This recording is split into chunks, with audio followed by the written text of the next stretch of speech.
नमस्कार दोस्तों, स्वागत है आपका आपके अपने YouTube channel Ashoka classes GK पे। और दोस्तों, आज हम लेकर आए हैं जो इंडिया जीके के से रिलेटेड भी टॉपिक रहेगा और हरियाणा जीके में भी जिससे प्रश्न बार बार पूछ जाते हैं, वो है हरियाणा के अंदर जो युद्ध हुए हैं उनके बारे में आज पढ़ने का हम काम करेंगे दोस्तों। तो चलिए शुरू करते हैं दोस्तों आज का हमारा टॉपिक। और उससे पहले हमारा आज का मोटिवेशनल कोड, वक्त आएगा तो संवारूंगा जुल्फ़ें तेरी, वक्त आएगा तो संवारूंगा जुल्फ़ें तेरी, अभी तो खुद उलझा हूँ पानीपत और तराइन के युद्धों में। तो चलिए दोस्तों शुरू करते हैं आज का हमारा टॉपिक कौन सा रहेगा? हरियाणा में प्रमुख जो युद्ध हुए हैं, जैसे पानीपत की लड़ाई हुई है, तराइन की लड़ाइयाँ हुई हैं, तिलपत का युद्ध हुआ है दोस्तों, हांसी का युद्ध हुआ था, महाभारत का युद्ध हुआ है दोस्तों। तो इन सब के बारे में आज हम पढ़ने का काम करेंगे। तो चलिए शुरू करते हैं हम सबसे पहले महाभारत के युद्ध से दोस्तों अकॉर्डिंग टू HSSC अगर देखा जाए तो महाभारत का युद्ध जो हुआ था दोस्तों 950 से 900 ईस्वी पूर्व के बीच हुआ था दोस्तों। कब हुआ था? 950 से 950 ईस्वी पूर्व से 900 ईस्वी पूर्व के बीच में कौन सा युद्ध हुआ था? महाभारत का युद्ध हुआ दोस्तों। किस किस के बीच हुआ दोस्तों? ये कौरवों और पांडवों के बीच में युद्ध लड़ा गया था। किस किस के बीच में लड़ा गया दोस्तों? कौरवों और पांडवों के बीच में युद्ध लड़ा गया था ये। और कितने दिन तक युद्ध चला दोस्तों? ये 18 दिन तक युद्ध चला था। और इसके अंदर दोस्तों 18 क्षौणी सेनाओं ने भाग लिया था, जिसमें से जो 11 थी वो कौरवों की साइड थी और जो 7 क्षौणी सेनाएं थी वो पांडवों की साइड थी दोस्तों। 11 क्षौणी सेना किसकी तरफ थी? कौरवों की तरफ थी। और 7 क्षौणी सेनाओं ने पांडवों की तरफ से भाग लिया था दोस्तों।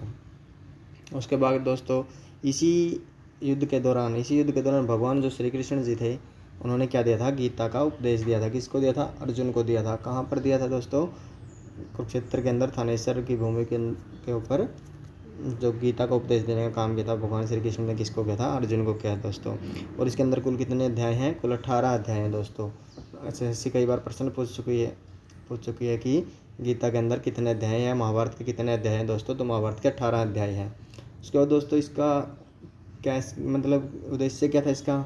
दोस्तों यह युद्ध में जो पाप है, पाप पर पुण्य की विजय का प्रतीक है, या असत्य पर सत्य की विजय का प्रतीक इस युद्ध को माना जाता है दोस्तों। असत्य पर सत्य की विजय या पाप पर पुण्य की विजय का प्रतीक माना जाता है किसको? महाभारत के युद्ध को दोस्तों।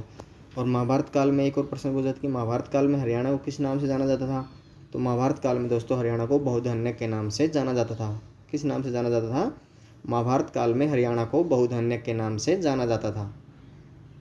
उसके बाद दोस्तों पानीपत की लड़ाई। दोस्तों पानीपत के हम सबको पता है कि पानीपत के मैदान में, ऐतिहासिक पानीपत के मैदान में 3 लड़ाइयाँ लड़ी गई, जिनमें से पहली लड़ाई दोस्तों 21 अप्रैल 1526 ईस्वी को कब लड़ी गई थी? 21 अप्रैल 1526 ईस्वी को बाबर, जो मुग़ल सल्तनत के जनक बाबर हैं, और उसके बाद इब्राहिम लोदी दोस्तों, लोदी वंश का अंतिम शासक इब्राहिम लोदी के बीच में पानीपत का पहला युद्ध लड़ा गया। कब लड़ा गया? 21 अप्रैल 1526 ईस्वी को। 21 अप्रैल 1526 ईस्वी को पानीपत का पहला युद्ध लड़ा गया दोस्तों। और दोस्तों ये इतिहास में क्यों सबसे ज़्यादा प्रमुख है? क्योंकि इस युद्ध में दोस्तों भारत के इतिहास में पहली बार गोला बारूद का प्रयोग किया गया था। भारत में पहली बार गोला बारूद का प्रयोग किस युद्ध में किया गया था? पानीपत की लड़ाई के अंदर पहली बार गोला बारूदों का प्रयोग किया गया था दोस्तों। इससे पहले जो भारत में लड़ाइयाँ होती थी वो तलवारों से, भालों से लड़ाइयाँ लड़ी जाती थी दोस्तों। तो पहली बार पानीपत के पहले युद्ध में, पानीपत की पहली लड़ाई में जो था वो गोला बारूदों का प्रयोग किया गया था। उसके बाद दोस्तों लोदी वंश का अंतिम शासक कौन था? इब्राहिम लोदी था। ये हम पढ़ चुके हैं। उसके बाद जो इब्राहिम लोदी है, इसका मकबरा कहाँ स्थित है? इसका मकबरा दोस्तों कहाँ पर है? पानीपत में बनाया गया है। इसका मकबरा कहाँ पर है? पानीपत में है। और दोस्तों काबुली बाग मस्जिद भी कहाँ पर है? काबुली बाग मस्जिद भी पानीपत के अंदर स्थित है। जब बाबर पानीपत का पहले जीत गया था तो उसने अपनी पत्नी की याद में एक मस्जिद का निर्माण करवाया था, जिसका नाम क्या था? काबुली बाग मस्जिद। उसके बाद दोस्तों पानीपत की दूसरी लड़ाई दोस्तों किस किस के बीच हुई थी? मुग़ल बादशाह जो था अकबर और हेमू कौन था? एक रेवाड़ी का सम्राट था दोस्तों, रेवाड़ी का राजा था। उसके और अकबर के बीच में लड़ाई हुई थी। कब हुई थी? 5 नवंबर 1556 ईस्वी को पानीपत के ऐतिहासिक मैदान में एक लड़ाई लड़ी गई, जिसका नाम क्या था? पानीपत की दूसरी लड़ाई के नाम से जिसको इतिहास में जाना जाता है। उसके बाद दोस्तों रेवाड़ी का शासक कौन था? हेमू था। तो इसने जब हुमायूं की मृत्यु हुई, जब हुमायूं की मृत्यु हो गई दोस्तों, उसके बाद इसने क्या कर लिया, इसने दिल्ली की गद्दी उस टाइम खाली पड़ी थी क्योंकि अकबर उस टाइम दिल्ली में नहीं था। तो दोस्तों दिल्ली की गद्दी को खाली देखकर हेमू ने क्या कर लिया, दिल्ली पर अपना शासन स्थापित कर लिया दोस्तों, और उन्होंने अपना राज वहाँ से चलाने लगा। और इसीलिए दिल्ली का जो अंतिम हिंदू सम्राट है वो भी कौन है दोस्तों? दिल्ली का अंतिम हिंदू सम्राट भी हेमू को कहा जाता है। हेमू ही दिल्ली का अंतिम सम्राट था। युद्ध में जो अकबर है, अकबर की सेना का नेतृत्व किसने किया था दोस्तों? अकबर की सेना का नेतृत्व किसने किया था? अकबर की सेना का नेतृत्व किया था बैरम खान ने। बैरम खान कौन था? बैरम खान अकबर का संरक्षक था दोस्तों। अकबर का संरक्षक कौन था? अकबर का संरक्षक था दोस्तों बैरम खान। और दोस्तों क्योंकि उस समय अकबर दोस्तों बहुत ही कम उम्र का था जिस समय पानीपत का दूसरी लड़ाई लड़ी गई।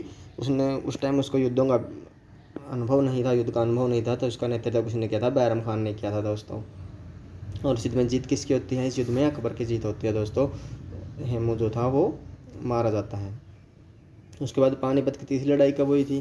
पानीपत की तीसरी लड़ाई दोस्तों किस किस के बीच हुई? पानीपत की तीसरी लड़ाई जो है वो अहमद शाह अब्दाली और मराठों के बीच लड़ी गई थी। किस किस के बीच लड़ी गई? अहमद शाह अब्दाली और मराठों के बीच में लड़ी गई थी।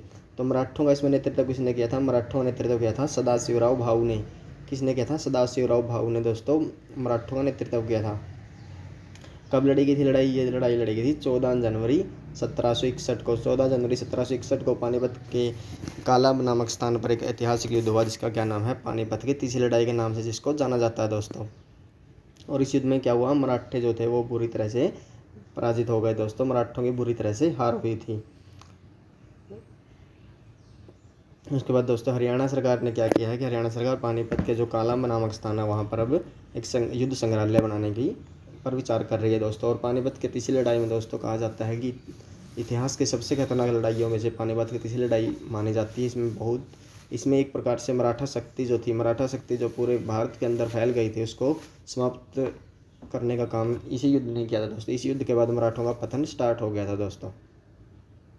उसके बाद तराइन की लड़ाई दोस्तों। तराइन की लड़ाई कब हुई थी? तराइन कहाँ पर? तराइन करनाल के पास में एक स्थान का नाम है तराइन, जिसको तरावड़ी या तराइन की लड़ाई के नाम से जाना जाता है दोस्तों। तो ये कब हुई थी? 1191 ईस्वी में। कब हुई थी? 1191 ईस्वी में पृथ्वीराज चौहान तृतीय और मोहम्मद गोरी के बीच में ये लड़ाई लड़ी गई थी। किस किस के बीच में? पृथ्वीराज चौहान तृतीय और मोहम्मद गोरी के बीच में ये लड़ाई लड़ी गई थी। जो तराइन का पहला युद्ध था दोस्तों, इस तराइन के पहले युद्ध में पृथ्वीराज चौहान की क्या हो जाती है? जीत हो जाती है। पृथ्वीराज चौहान जीत जाता है मोहम्मद गोरी से और मोहम्मद गोरी को जीवन दान देकर उसको छोड़ देता है दोस्तों। मोहम्मद गोरी को जीवन दान देकर छोड़ देता है। उसके बाद क्या होता है? तराइन का दूसरा युद्ध होता है दोस्तों 1192 ईस्वी में। इसमें भी मोहम्मद गोरी और पृथ्वीराज चौहान तृतीय आमने सामने होते हैं, परंतु इस युद्ध में पृथ्वीराज चौहान की हार हो जाती है। इसका मुख्य कारण क्या था कि राजा जो जयचंद था, जो गढ़वाल राजा जयचंद था, उन्होंने क्या किया था? राजा जयचंद ने मोहम्मद गोरी के साथ दे दिया था, जिसके कारण से पृथ्वीराज चौहान हार जाता है। और दूसरा कारण यह भी था क्योंकि पृथ्वीराज चौहान ये सोच कर गए थे कि अभी कुछ दिन पहले ही तो गोरी को उसने हराया है, तो दोबारा गोरी के अंदर इतनी क्षमता नहीं होगी कि वो पृथ्वीराज चौहान का सामना कर सके, और ये नॉर्मल सी तैयारी करके युद्ध करने के लिए चला गया था दोस्तों। यही कारण था कि पृथ्वीराज चौहान तृतीय जो था वो उनको तराइन के दूसरी लड़ाई में हार का सामना करना पड़ा था। परंतु और इसके बाद कहा जाता है कि पृथ्वीराज चौहान को मोहम्मद गोरी अपने साथ ले गया था और वहाँ जाकर उसकी हत्या कर दी दोस्तों। चंद्रप्रदाई इसके पृथ्वीराज चौहान के दरबार में प्रमुख कवि थे। उसके बाद दोस्तों तिलपत का युद्ध। दोस्तों तिलपत का युद्ध कब हुआ था? 10 मई 1666 ईस्वी को। 10 मई 1666 ईस्वी को एक युद्ध लड़ा गया जिसका नाम था तिलपत का युद्ध के नाम से जिसको जाना जाता है दोस्तों। किस किस के बीच हुआ था? जो जाट नेता था, एक जाट नेता गोकुला और औरंगजेब के बीच। परंतु दोस्तों इस युद्ध में औरंगजेब ने खुद भाग नहीं लिया था। औरंगजेब के जो सिपह सलार थे, औरंगजेब के जो सेनापति थे, उन्होंने इसके अंदर भाग लिया था दोस्तों। और इस युद्ध में औरंगजेब को हरा दिया गया था, यानी कि औरंगजेब की सेना को हरा दिया गया था। उसके बाद दोस्तों करनाल का युद्ध। करनाल का युद्ध कब हुआ था दोस्तों? करनाल का युद्ध हुआ था 14 फरवरी 1739 ईस्वी को। 24 फरवरी 1739 ईस्वी को दोस्तों नादिर ईरानी शासक जो था नादिर शाह दुरानी या नादिर शाह के बीच में दोस्तों, और किसके बीच में? मुग़ल बादशाह उस टाइम जो था मोहम्मद शाह रंगीला, जो मुग़ल बादशाह मोहम्मद शाह रंगीला और नादिर शाह के बीच में करनाल के ऐतिहासिक मैदान में दोस्तों युद्ध हुआ। कब हुआ? 24 फरवरी 1739 ईस्वी को। और इसमें क्या हुआ? नादिर शाह की जीत हो जाती है दोस्तों। इस युद्ध में नादिर शाह जीत जाता है दोस्तों। और नादिर शाह जीतने के बाद क्या हो जाता है, बल्कि कहा तो ये जाता है कि नादिर शाह से लड़ाई से पहले ही जो मोहम्मद शाह रंगीला है उन्होंने हार स्वीकार कर ली थी और उसको क्या दे दिया था, उसको अपना कोहिनूर हीरा और मयूर सिंहासन और कोहिनूर हीरा ये उसको भेंट स्वरूप दे दिए थे, या उनको युद्ध के बाद वो जीत के ले गया था दोस्तों। और मयूर सिंहासन को ही तख्ते ताउस कहा जाता है दोस्तों। मुग़ल इतिहास में जो शाहजहाँ हुए, शाहजहाँ ने तख्ते ताउस का निर्माण करवाया था दोस्तों, तख्ते ताउस बनवाया था। और इसी पे मुग़ल बादशाह जो थे वो बैठते थे, ये उनके सभा में लगता है दोस्तों। और इसको तख्ते ताउस को और कोहिनूर हीरे को भारत से कौन ले गया था? नादिर साहब जो था वो ले गया है दोस्तों। धन्यवाद दोस्तों। अगर वीडियो अच्छे लगे हो तो वीडियो को लाइक करें, कमेंट करें, शेयर करें, चैनल को सब्सक्राइब करें। धन्यवाद दोस्तों।